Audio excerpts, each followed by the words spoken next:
Hello and welcome to another edition of Eye on Port. It is proudly brought to you by West Blue Consulting, Ghana Oil Company Limited and Ghana Community Network Services. Media partner for the program is the Business and Financial Times. And folks, the entire week has been busy for the freight forwarders as well as the Ministry of Trade and Industry, because there have been a lot of talks about the introduction of a new service provider that is supposed to ensure efficiency within the processes or the process chain in the port. Now, this service provider called UNIPASS apparently supposed to take over from the existing service providers, that's Ghana Community Network Services and West Blue Consulting. The Ghana Institute of Freight Forwarders say they don't agree to this arrangement. They've held a press conference and expressed their grievance. The Ghana Institute of Freight Forwarders has kicked against attempts to replace the current Ghana National Single Window System at the country's ports with a new system christened UNIPASS. The Single Window, a project that integrates the system of service providers at the country's ports to facilitate clearing of goods without voluminous paperwork and reduce transactional time, is already being proprietary by the Ghana Community Network Services Limited and West Blue Consulting. The Trade Ministry, however, recently awarded a 10-year third single window contract to Ghana Link Network Services Limited to provide a single window service at the country's ports. Addressing a press conference in Accra, the president of GIF, Kwabena Ofosu-Appiah, described the attempts to replace the existing system and the two service providers as unwise. In the wake of the rigorous review of the paperless port system, spearheaded by no mean a person but the vice president of the land, we suddenly hear of the UNIPASS system announced by the Ministry of Trade to replace the existing workable solutions on the ground. The trajectory on which we are riding is not only chaotic but suicidal.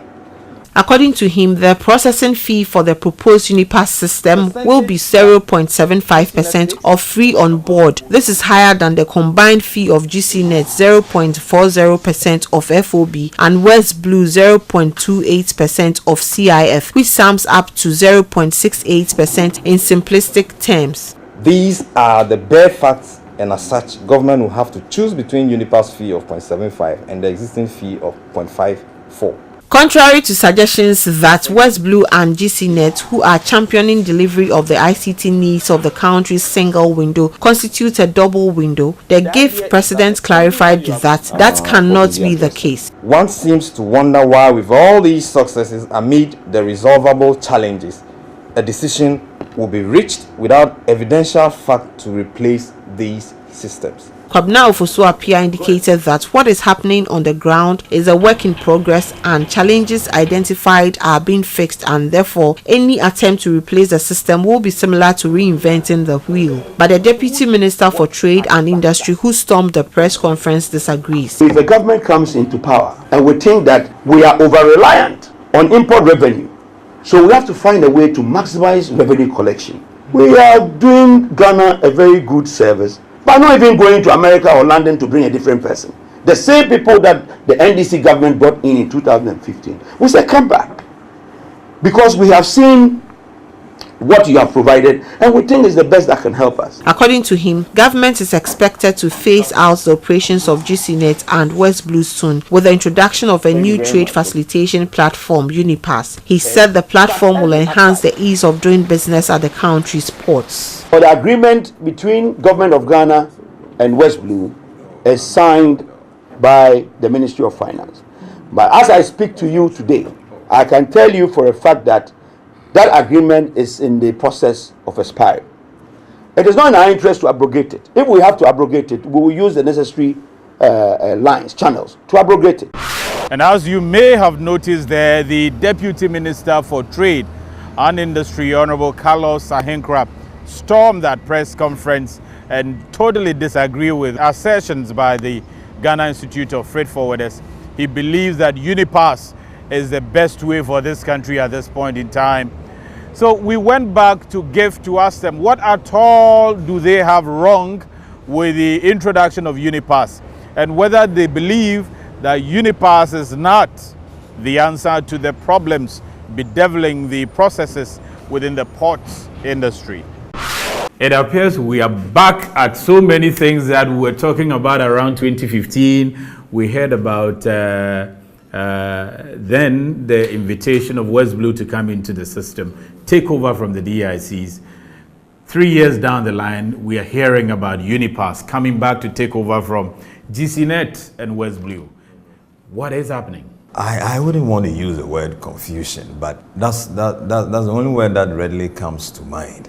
And it saddens me why it even comes to mind. That who is confused? The whole system. System, you mean what? Government, the stakeholders, everybody is confused. That's what it suggests to me, even though I know that we are all not confused. But it is beginning to look like confusion will be the game of choice, so that certain things can go through.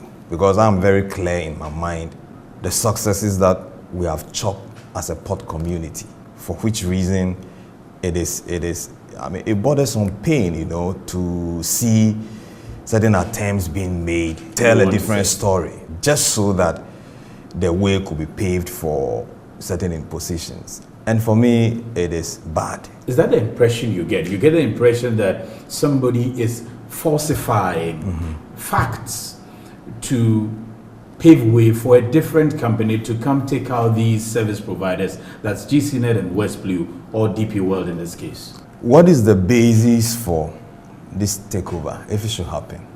The story we are being told is there is confusion between GCNet and West Blue. You and I lived through the period when there was integration issues. And we are very clear in our mind, because of the document that we did, even back then, that it actually borders on the absence of a certain structure that should have been there. Ownership. Yeah. You know, these things don't just pop in because you wish it must happen. Things must be done to ensure a certain environment. If you don't get those things done, don't expect the optimum environment. This one, you don't pray it into being. Yeah. The absence of that governance structure in itself was what gave rise to the initial integrational issues that GCNet and West Blue had. The absence of it. Now, what do you mean by governance structure? What did you want to see? See, thank God, what we are doing in our environment is not a novelty. Yes. So others are doing it exactly with ease, for that matter. The World Trade Organization has a model structure of what you put in place if you must go this journey. We have just observed it in parts, you see, and it is not as if we don't have the competencies around to institute the governance structure. An attempt was made at it, and then everything was reset. You see, the governance structure must be palpable. When I speak like this, all I mean is that when it is instituted, every player in the game, like we say, must know the lane in which he or she runs. When we do this, we will be establishing a system which is not alien to us. We will not call on a strong man to come and douse the fire when the fire starts. When we have the lanes properly outlined, when we have the protocols set in place, once you see the fire somewhere, you know where the fire extinguisher is. But President, I thought this is the point we got to somewhere around May 2017, when the Vice President himself took charge of the system and said that, listen, we need to put some structure in place. How do we make this happen? How do we ensure that our service providers give us the best and optimum service? And so the paperless call came into being. And then there was a committee that was supposed to integrate these services, and then for us to get optimum service from them. What happened to that? I thought that was supposed to be the structure we needed. Exactly so. You know. So what's missing out of this? You see, did we waste our time back then? We didn't. And I must tell you that what we are doing, we should all get it into our minds as a work in progress. But it's taking too long. It is a work. You see, particularly when we can clearly see that gains are being eroded per actions of us? See, establishment of the single window, if you look at the statistics, it is the deliverable that is the least. It tells you that it is not that easy. It is work in progress. So what you have to do is to fall, you rise, you know why you fell here, and make sure you never fall there again. Would you even say that after the constitution of that paperless committee back in 2017, we have fallen? Isn't the system working as it's supposed to? And maybe there's a need for some tweaks along the line. Have we fallen entirely? No, we have not fallen. See, what has been happening this while is that because we have not established that structure properly, maybe we just talk about the structure a bit, and then we see how the absence of it in the way it must be is affecting us. The WTO has suggested a model structure, and on top of that structure sits the president. Okay. In our case, you clearly will see the who vice sits on president. it. You will know it's the vice president. But that's a high level importance that those who normed this concept have placed on this arrangement. So that the president sits exactly on that. sits on that steering committee. Are you impugning that it should have been the president taking lead on this one and not the vice president? No, what I'm saying is that the model structure suggests a certain high level attachment to he who sits on the steering committee. Is the vice president so enough? Yeah, it's enough. Perfect for us. He has demonstrated why he can actually be the chairman of that steering committee. So the presidency is exactly. So immediately the steering committee will have to be populated. Then you ask me who goes in there. All ministers who have their mandate crisscrossing the supply chain of the international trade must be there. So you find the finance minister, the trade minister, the transport, health, agric, and any other person whose mandate will at a point crisscross the environment that we are trying to deliver. The question you ask is why? Why? Because these are ministries, agents, departments that have agencies who operate within the port. For that matter, they operate within the international trade environment of Ghana. And all these agencies have enactments backing them. It's not for any reason why they are all called. You find authority, standard authority, food and drugs authority, authority this, authority that. They are all there. They are backed by law.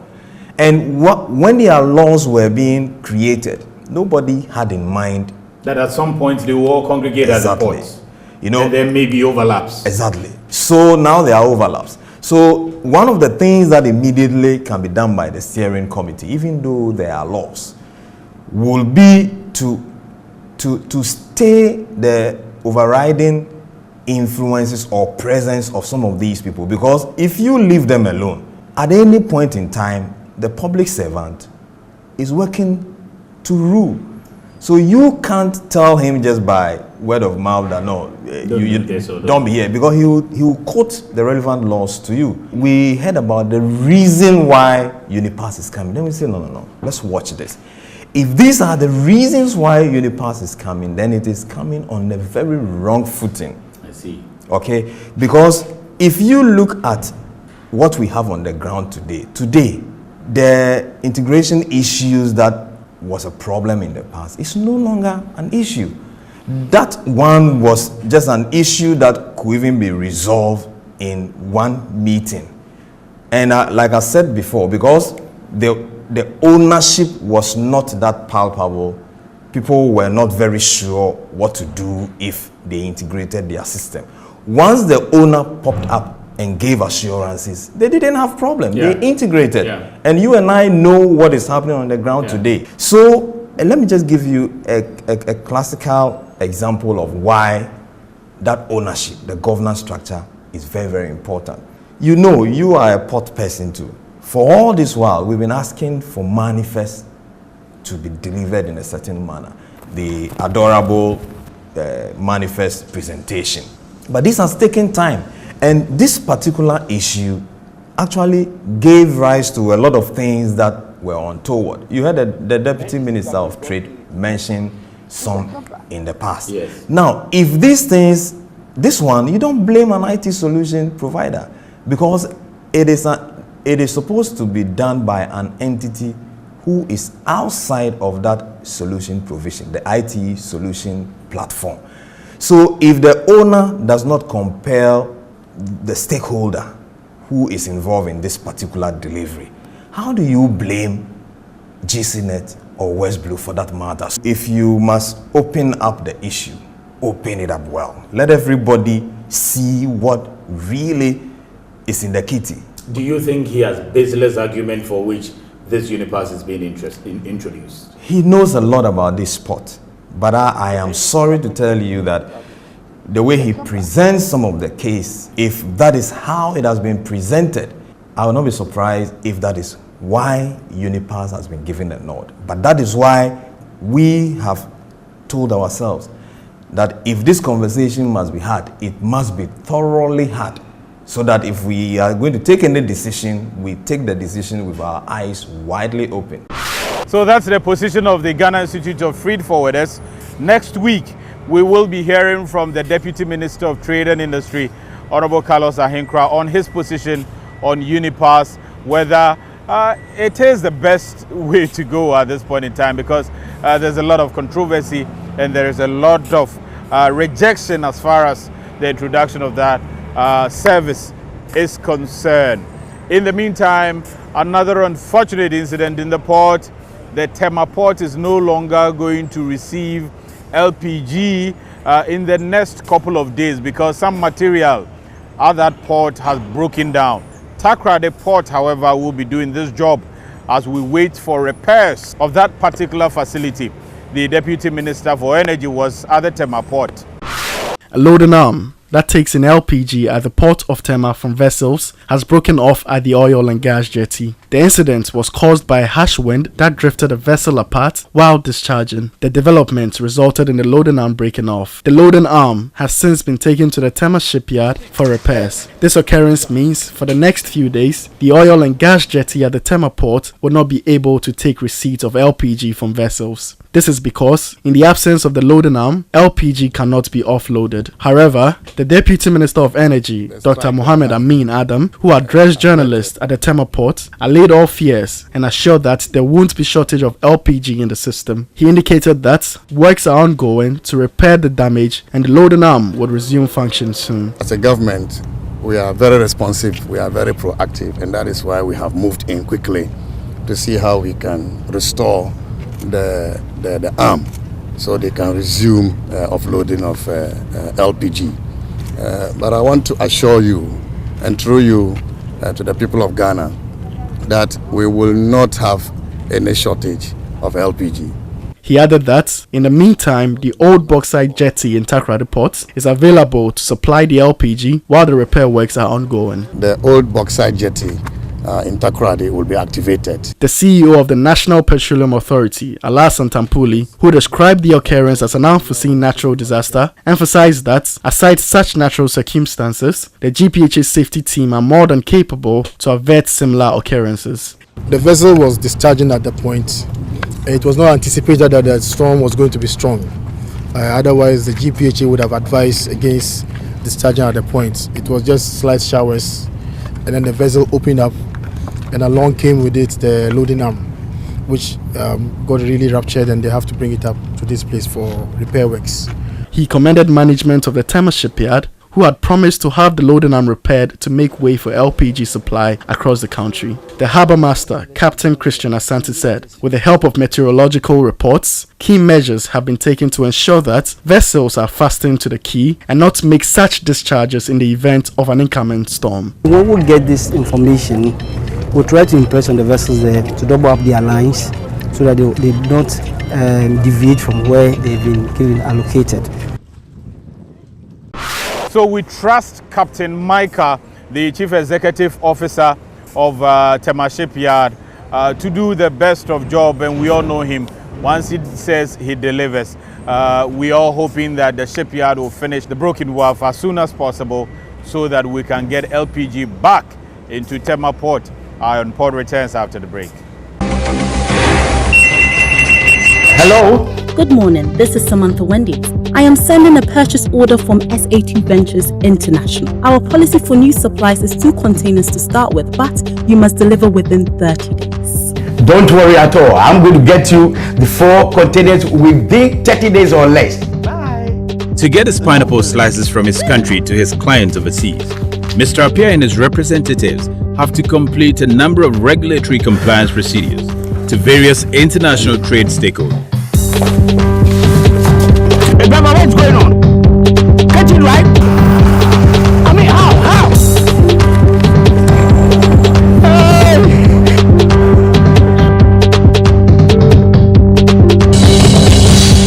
Using single window, Mr. Appiah has completed all his international trade procedures through one portal. He has registered his company information, applied for the necessary permit, certificates and licenses, and all that remains is for him to get a text alert for clearance and movement of goods. And that's how simple facilitating international trade could be in a single window environment. You can offer competitive services to your trading partners in China, America, even here in a simpler, faster, and cost-effective way. Single window, the only way to Ghana's economic growth is in our hands. When cleaning your vehicle by valeting, steaming, waxing, or polishing, make sure the engine is also sound. Servicing your vehicle with Gold synthetic oil and any quality Gold oil massages the engine, removes deposit, protects it from wear and tear for longer lasting performance, and makes your vehicle feel pampered. Made for diesel and super engines. Remember, after every 15,000 kilometers of enjoying your ride, service your engine with Gold synthetic oil. We're a champion. That's why I, Azuma Nelson, 3 times world boxing champion and a patriot, always choose Goil. Ashinipankasa. Goil, good energy. Welcome back from the break. Still watching Iron Port. News and activities happening in and around the port and maritime industry next.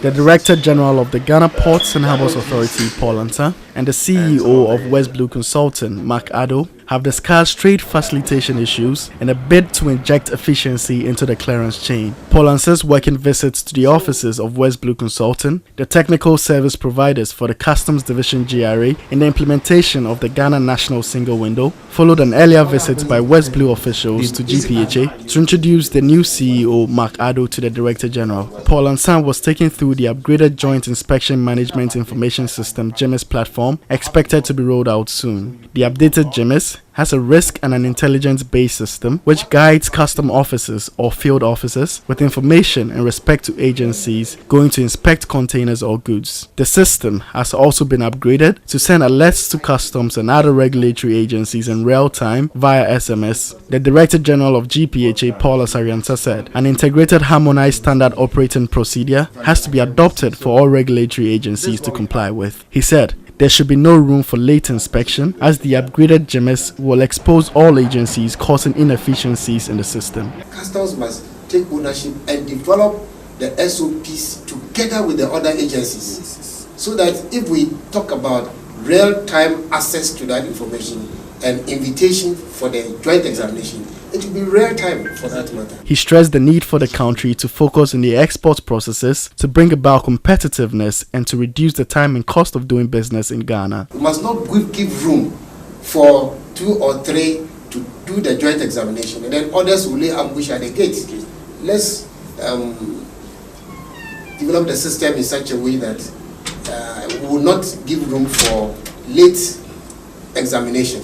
Everybody must be there. GPHA, according to him, is working on forming a stakeholder coalition to draw up a 5-year strategic action plan so as to grow the export trade. The CEO of West Blue Consulting, Mark Addo, said his outfit is working with all stakeholders and regulatory agencies to shorten the steps and procedures for clearing goods at the ports. His outfit, according to him, is also studying the customs processes to achieve a holistic value chain approach with regards to the clearing of goods. Mercado said the export trade will be looked at to ensure proper revenue is generated for the country. That will be the true engine of growth for this country. That is where in this country we are really going to be less dependent on financial aid, and that's it through export. And we have to absolutely work hard to streamline the process so that people can export, and find ways of supporting them in some instances.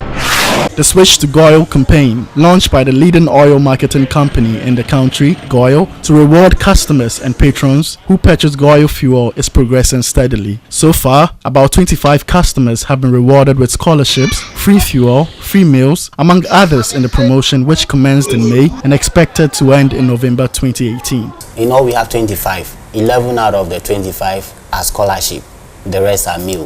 The Switch to Goil campaign is in collaboration with Triple F, a brand enhancement, marketing and entertainment company that seeks to promote goods and services of Ghanaian companies to the general public for higher purchases. It actually tells you that whatever God makes at the end of the day goes back into promoting or helping Ghana as a whole. Officials of Triple F say they partnered Goil because of the fact that its fuel and lubricants are of high quality. Goil lubricants have been designed in such a way that whilst you're using it, you're burning it and using it as fuel to go the distance. It cleans the car as well, it cleans your system as well, it cleans the engine as well, so it gives a longer lifespan. They expect to reward over 1 million customers with different prizes, including plots of land. Triple F management explain how the campaign runs and urge commercial and non-commercial motorists to patronize Goil fuel and lubricants to be part of the campaign. All those floating, customers and drivers out there to come to Goil and stay with Goil because it's the best on the market. International news around the ports are also next.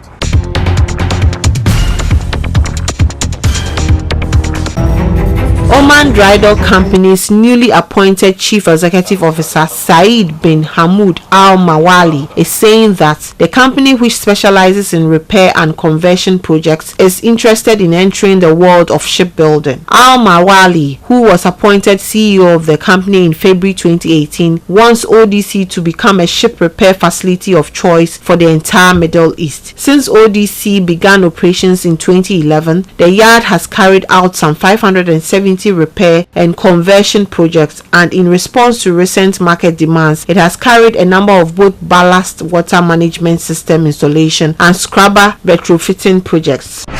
Large crude carriers have been hit the hardest by the perfect storm in the tanker shipping sector, especially on the heels of the recent geopolitical tensions involving the US and Iran. Tonnage overcapacity coupled with weak trading demand and weak OPEC output have seen tanker earnings dwindle over the recent period. The Ship Owners Association said that the oil market still has some way to go before being balanced, as global oil stock still appears to be significantly above a reasonable target.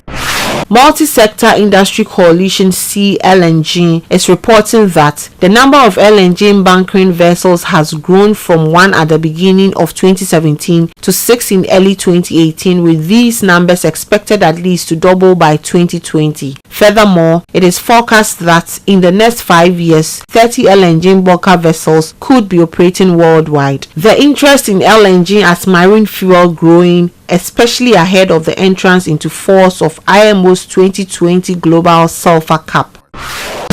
When cleaning your vehicle by valeting, steaming, waxing or polishing, make sure the engine is also sound.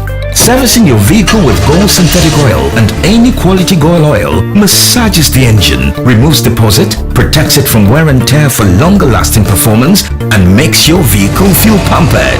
Made for diesel and super engines. Remember, after every 15,000 kilometers of enjoying your ride, service your engine with Gold Synthetic Oil. We're a champion. That's why I, Azuma Nelson, 3 times world boxing champion and a patriot, always choose Goil. Ashene Pankasa. Goil, good energy. Schedules of vessels that are sitting in the port, those that are at the anchorage, those expected in the coming week, plus fishing harbor vessels, and the Bank of Ghana exchange rate that you need to know to clear your goods out of the port are all next on your screens.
Now, a lot of you are commenting on the oil vessel that broke into two at the anchorage of the TEMA port last week. All coming up in your comments. Michael Amaifule says, thank God for the safety of the crew. Lack of maintenance and safety culture. There are many ships like this at the Lagos anchorage.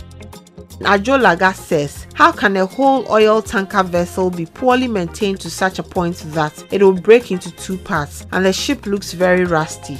Godfred Ajay says, this type of ship must be out from the port of Ghana. Quest Sandra says, thank God no life was lost. Agboso Isaac says, wow, you sure this crap was working? This is now a few minutes from where I live in Tema and it looks abandoned years ago. Bra Bana also says the ship looks weak and poorly maintained. Benjamin Thompson says, there are similar ships like this at the anchorage, so attention should go there. Felix Avim Agbavo says, thank God for sending the sister vessel to rescue the crew. And that should be it for this week's edition of Eye on Port. Like I said, we are going to have the Deputy Minister for Trade and Industry next week on UNIPASS. We hope you make time to listen. Thank you for watching the program. Also, thanks a lot to the entire crew. Robert Nyantechi, Godwin Kabute, Solomon Anderson, Joe Lavo, Joe Bone, Martin Minta, Lawrence Gezi, Belinda Deke, Flavia Mwesi, and the executive producers of the program, Madam Abna Sewa Opokufosu and Madam Esther Jebidonko. Thanks a lot for watching.